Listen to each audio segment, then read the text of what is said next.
Honoring our veterans for the respect that they're due is one of the most important things that comes out of the museum. Bob Craig's story is one of thousands centered around the front lines of freedom throughout our country's history. His memories are part of a collection inside the All Wars Museum on the campus of the Illinois Veterans Home in Quincy. I think it's something that needs to be done. There's been so much sacrifice for this country. More than 5,000 artifacts date back to the 1600s.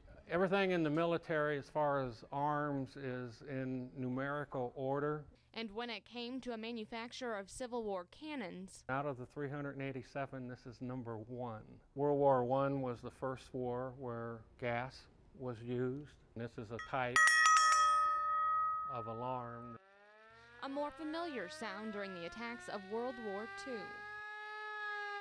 The World War II generation is known basically as a stoic generation that don't talk much. But when they're in here, they talk a lot. Lifelike dioramas depict soldiers on the ground during the invasion of Normandy in 1944. It shows the assault and the landing boats. True recordings from D-Day can be heard in the backgrounds of each scene, some recognizable from past wartime movies. This scene happens to be the bridge scene at the end of Saving Private Ryan.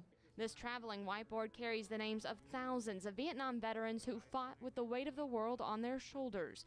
Kruno Markowicz is one of them. He's a resident at the Illinois Veterans Home who's lived through his share of war. I seen 3 of them. I was born in one in World War II, was in Vietnam. Third one was when Yugoslavia fell apart, 91 to 95.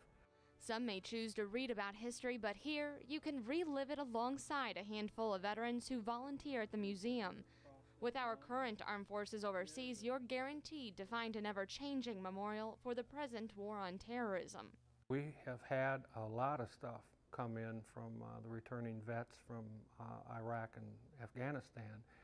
We actually have a piece of marble from one of Saddam's palaces, and then also parts of a crystal chandelier in one of his palaces.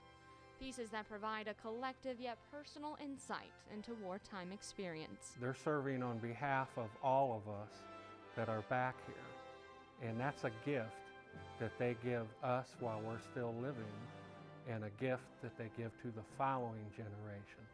Brooke Hash, KHQA News, Quincy.